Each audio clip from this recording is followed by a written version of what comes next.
Let's start off in Switzerland, where US President Donald Trump has announced that there is a framework of a future deal with respect to the rich island, Greenland. The statement comes as a surprise after days of mounting tension, culminating in a threat to impose economic sanctions on 8 close US allies, which had opposed his plans to seize the semi-autonomous territory of Denmark. Now, after making threats that attracted international attention, he ruled out taking control of Greenland by force, calling for negotiations. He emphasized that he does not have to use force, but Denmark would have to make a choice. Meanwhile, President Trump has unveiled his Board of Peace in Davos, Switzerland, with a signing ceremony attended by fewer than 20 countries. According to President Trump, the board is tasked with rebuilding Gaza and resolving global conflict, and will also work with the United Nations to resolve world issues. He described members of the Board of Peace as stars and the most important people in the world.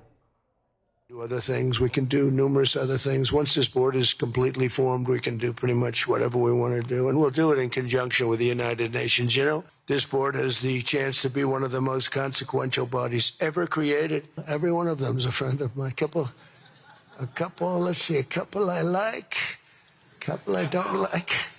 No, I like, actually, this group, I like every single one of them. Can you believe it? Usually I have about 2 or 3 that I can't stand. Let's also remind you that Nigeria inaugurated its Nigeria House in Davos some days ago. It was inaugurated by the Vice President Kashim Shettima, who is leading the Nigerian delegation. Now, all of this will form a conversation now, and President Trump's speech in Davos, as we bring in global affairs analyst Collins Owinke joins me virtually. Good to have you join us. Thank you, Precious. Thank you for having me. So after days of mounting tensions, there seems to be a walk back by President Trump. He has now announced a framework of a future deal with respect to Greenland. He said he had that conversation with NATO Secretary Mark Rutte, but Mark Rutte has said he had not discussed the key issue of Danish sovereignty over Greenland with President Trump. What do you make of this latest controversy? It simply adds to the confusion that Donald Trump continues to intentionally create. The world is at such a stage where, politicians are not the most trusted people in the world, but at least, at certain level, your words should mean something. But that is obviously not we are seeing with Donald Trump. Now, he's, made a statement to the effect of, ruling out military action, in the takeover, in the purchase of Greenland. That has probably something to do with the fact that, back home in the United States, he is actually receiving a very serious, contest and pushback from, his fellow, Republican Party members.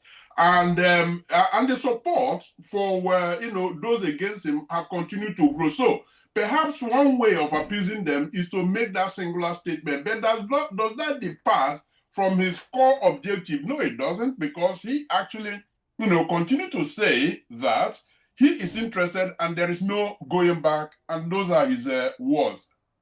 Choosing diplomacy over force is, just a tiny step forward. But what is the point of, going into a negotiation when you have already made up your mind? You've actually said that there is no going back. So, yeah, it's the ping pong continue to be played from Donald Trump's camp. Whilst he has now made a promise that he's not going to use any military intervention to take Greenland, it sounds like good news. But Denmark and Greenland have made it clear they will not relinquish sovereignty of the island. What happens if the proposed deal he has mentioned is not acceptable to Europe? Are we then back to square one? Well, the point is this: Greenland and President Trump's rhetorics are dominating, headlines. But the official World Economic Forum 2026 theme is a spirit of dialogue. Now, let us assume that by ruling out military force, he is actually circling back to that theme of, spirit of dialogue. And indeed, when Marco Rubio and, the vice president, actually went to meet with Danish officials, that dialogue, will play out. Yes, of course. Denmark is not relinquishing, sovereignty. Neither would, Greenland. Accede to that. They have made that very, very clear. So, to your question as to what happens when, the talks break down, well, I don't know. It is difficult to predict, but one point is very clear, Precious, and that point is this. Donald Trump probably feels some level of helplessness because the NATO Article 5 actually stipulates that when you attack one NATO member state, you are attacking the rest. So, going into Greenland forcefully actually means that he is deliberately going into war with the entire NATO countries, and that means the vast majority of European countries. Now, is that something thinkable? I don't believe so. So ultimately, Donald Trump wants something. Exactly what that is difficult to say. But one point is clear. He wants something. That thing that he wants is probably not Greenland, but at the in the middle of the discussions, the negotiations, he might come out fully to say exactly what he wants, since he couldn't get Greenland. That's my prediction. And interesting, you mentioned the theme for this year's World Economic Forum, and what it reveals about the priorities of leaders at the moment, because we're hearing that President Trump has also met with President Zelensky on the sidelines of a World Economic Forum. We'll get more update on that, shortly. But I also just wanted us to circle back to the conversation on Nigeria and our engagement so far at the World Economic Forum. What message is Nigeria sending to the world by inaugurating its first ever sovereign pavilion in Davos? And how does it sit within just that broader picture of its place as Africa's biggest economy? Well, I'm happy you circled us back to Nigeria, because ultimately, this Trump saga is getting very, very, very, annoying. Well, Nigeria inaugurating a first ever sovereign pavilion tagged Nigeria House is Nigeria actually saying we are done being spoken about. We're here to speak, for ourselves with an investment narrative that we control. It's a reputational upgrade for Nigeria. A pavilion is a signal of seriousness that Nigeria is showing up not just for applause lines, but, to negotiate partnerships, showcase reforms, and place bankable projects on the table. Talking about, negotiating partnerships, I mean, this is not new, at least in the past, couple of years, with the president actually, doing a whole lot of shuttle diplomacy, creating, partnerships and all of that. So it is a continuation of that. So there is a line that runs through all of that. Now, in the context of Nigeria's scale, as Africa's largest economy, it is consistent. You can't claim continental leadership and remain invisible in the rooms where capital, policy, and supply chains, are actually being reset. So this is Nigeria moving from presence actually to positioning. And there are two issues here, or two things jump at me as you were speaking. One of them is what it means or what it translates to back home on the table of people. So people hear about all of these, economic forums that we attend, and they're wondering, what is the need for me? And then the second would be the ease of doing business and economic climate back home. And I'm wondering, what sort of concrete outcomes can we expect from this level of engagement at the World Economic Forum? And then how do we convert realistically all of these engagements into tangible economic partnership and investments?